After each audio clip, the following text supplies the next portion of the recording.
मराठा योद्धा मनोज जरांगे पाटील यांनी महाराष्ट्रातील सर्व आमदार आणि सर्व पक्षाचे ज्येष्ठ नेते यांना भेटून आगामी विशेष अधिवेशनात आमदारांनी मराठा आरक्षणावर भाष्य करून ते मंजूर करावं, यासाठी स्थानिक पातळीवर आमदारांकडे पाठपुरावा करावा अशा सूचना केल्या आहेत। त्यानुसार माजी केंद्रीय गृहमंत्री सुशीलकुमार शिंदे यांची जनवात्सल्य या निवासस्थानी मराठा क्रांती मोर्चाच्या समन्वयकांनी भेट घेऊन त्यांना निवेदन दिलं। यावेळी मराठा समन्वयकांच्या हस्ते सुशीलकुमार शिंदे यांना मानाची शाल आणि पुष्पगुच्छ देऊन सत्कार करण्यात आला। 2004 साली मी मुख्यमंत्री असताना मराठा कुणबी आणि मराठा हे एकच आहे तसा GR काढला होता। त्याच वेळी सगळ्या सोयऱ्यांचा प्रश्न महाराष्ट्रातून संपला असल्याची प्रतिक्रिया माजी केंद्रीय गृहमंत्री सुशीलकुमार शिंदे यांनी दिली। निवेदन देतेवेळी मराठा क्रांती मोर्चा ज्येष्ठ समन्वयक दास शेळके, सुनील रसाले, शेखर फंड, संजय घाडगे, गणेश शिंदे, विजय साळुंके, बाबा शेख, निरंजन नवगिरे, महादेव हिंगमिरे, संभाजीराव शितोळे, चक्रपाणी गज्जम, विनोद क्षीरसागर, ओंकार यादव, अनिल मस्के, दीनानाथ शेळके, महेश जाधव यांच्यासह मराठा बांधव उपस्थित होते। ओबीसी घातला त्याचबरोबर कुणबी आणि मराठा हे दोन वेगळे नसून एक असं आहे, त्यात एक वाक्य आलेलं आहे। आणि आज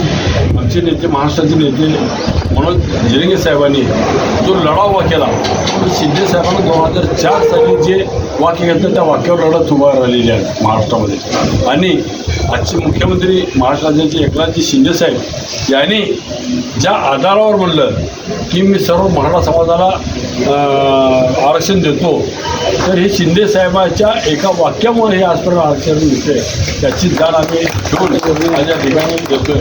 तसेच एक प्रश्न आज महाराष्ट्रात उभारलेला आहे सगळे सोयऱ्याचा।